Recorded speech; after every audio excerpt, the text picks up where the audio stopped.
Start with Article 20 right now. So we'll divide Article 20 into three subsets, and post then I'll start elaboration upon it. So Article 20 is divided into three clauses. First talks about no ex post facto penal law. No ex post facto penal law. इसका मतलब क्या हुआ? Under Article 20, Subclause 1, the retrospective application of penal laws creating a new offense or increase in penalty is impermissible. However, taxation law are exempt from the application of Article 21. But, second, tax laws are exempt. Right? In Kedarnath versus State of West Bengal, it was held by the Supreme Court that procedure can be retrospectively applied. Procedure apply हो सकता है retrospectively. ठीक है, इस बात का ध्यान रखिएगा. Which case? Kedarnath versus state of West Bengal में बोला था कि प्रोसीजरल वाले जो भी हैं चीजें वो अप्लाई हो सकता है रेट्रोस्पेक्टिवली. ठीक है. Now second, also apart from that, lily Thomas का एक केस था, lily Thomas versus union of India. It held that a new interpretation of provision of law does not create any new offence. ठीक है. It is not hint bye article 21. It is not hit by article 21. ठीक है. What is an offence? Offence का definition दिया हुआ है through general clauses act 1977. Offence shall mean any act or omission made punishable by any law for the time being in force. Just a second.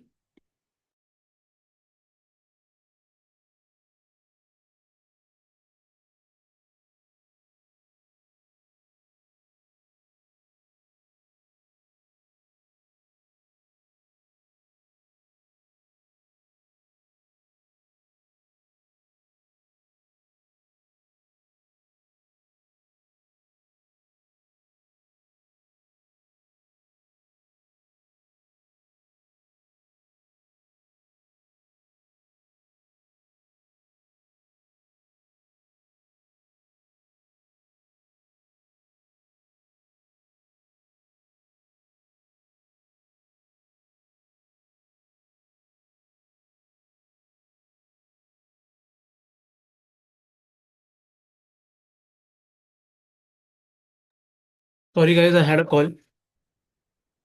Give me a second.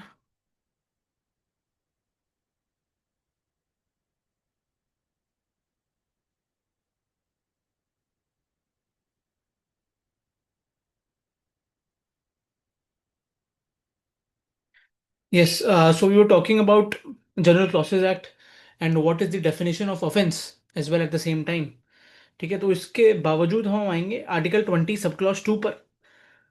उसमें double जियोपैरिटी की बात करी गई है. किसकी बात करी गई है? डबल डबल जियोपार्डी की बात करी गई है. ठीक है. नीमो डिबिट बिस विक्सारी. नीमो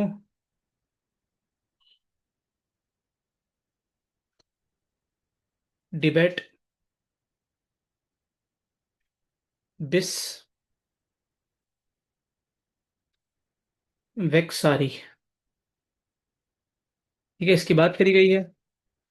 और इसमें जो पूरा प्रोस्पेक्ट है कि अगर अरेस्ट हो गया तो दो बारी क्यों नहीं होना चाहिए, कि इंसान को अ, जेल में वापस सेम ऑफेंस के लिए नहीं जाना चाहिए, उसके विषय में बात करी गई है.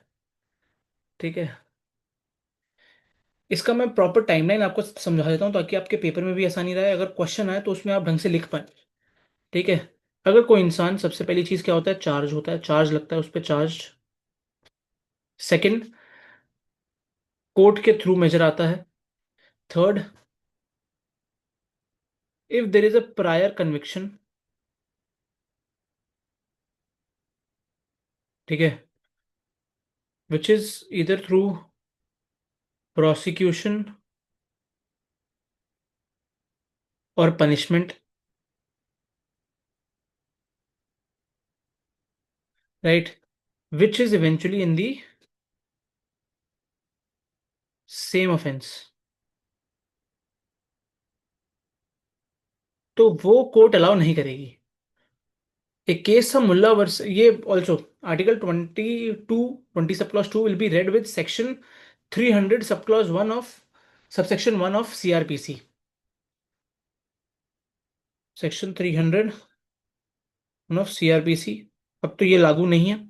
तो बीएनएसएस का जो है वो मैं आपको बता दूंगा देख के, वो मैं लिखा नहीं हुआ फिलहाल।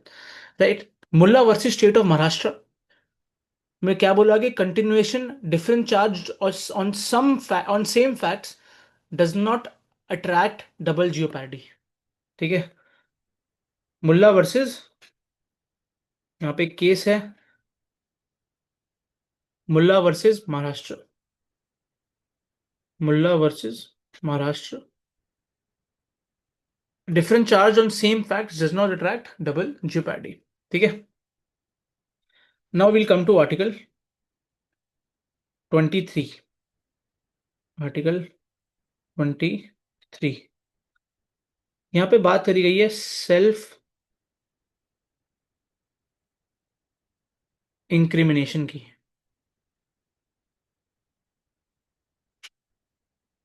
ठीक है, क्या होता है सेल्फ इंक्रिमिनेशन, उसको भी समझना पड़ेगा हमें। ठीक है, बट तीन चीजें हैं जो हमें ध्यान रखनी है सेल्फ इंक्रिमिनेशन को पढ़ते समय, कि सेल्फ इंक्रिमिनेशन करने से पहले जो इंसान था उसको हम प्रिज्यूम कर लेंगे कि वो इनोसेंट है इंक्रिमिनेशन करने से पहले। बर्डन जो है वो प्रोसिक्यूशन पे होगा। Accused not coerced to say anything. ठीक है, कोर्जन नहीं होनी चाहिए, इनक्रिमिनेट नहीं करना चाहिए एक इंसान को खुद को जेल जाने के लिए। ठीक है, इसका एक बहुत इंपॉर्टेंट मैक्सिम भी है तो मैं लिख देता हूं, नीबो डिबेट प्रिडेयर इप्सम। नीमो डिबेट प्रिडेयर इप्सम। ठीक है, सेल्फ इंक्रिमिनेशन के तीन प्रोस्पेक्ट्स कौन से थे जो मैंने आपको बताया। इंसान होगा प्रिज्यूम्ड इनोसेंट। ठीक है, second, burden on prosecution,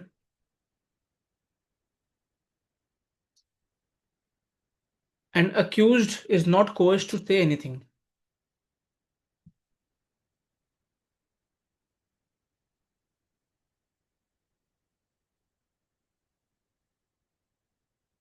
to say anything. ठीक है, तो these are a few things. एक केस है state of Bombay, state of Bombay versus Kathikalu. इसमें कोर्ट ने इसमें कोर्ट ने बोला that there is no constitution protection for taking specimen fingerprints hand writing from the accused plus voluntary statements are valid.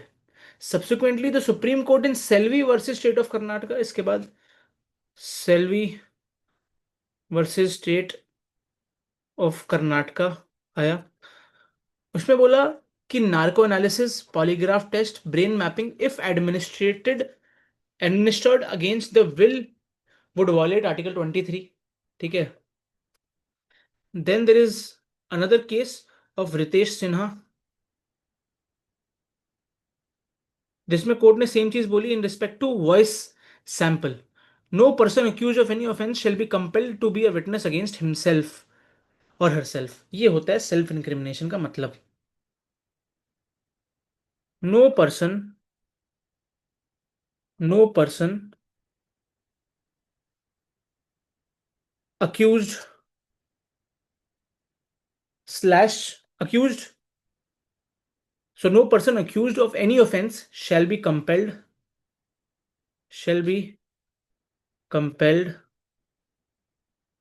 to be a witness against himself or herself. To be witness against himself or herself. ठीक है, ये है self incrimination का मतलब, इसका ध्यान रखिएगा। और ये तीन केसेस हैं, state of Bombay versus Kathu कॉलेज में क्या बोला, in respect to specimen fingerprints and handwriting from the accused, voluntary statements को भी वैलिड मान लिया गया। उसके बाद सेल्वी, ठीक है, उसके बाद आया सेल्वी। सेल्वी में नार्को, ब्रेन मैपिंग एक्सेट्रा के बारे में बात करी, मैपिंग के बारे में बात करी, और यहाँ पे वॉइस एनालिसिस की बात करी, वॉइस सैंपल की बात करी। ठीक है, so this is article 20 for you all. I think this is enough for the exam, right? So no need to study anything else apart from this thing, this one page which I have explained, right? Thank you. See you in the next class. Bye.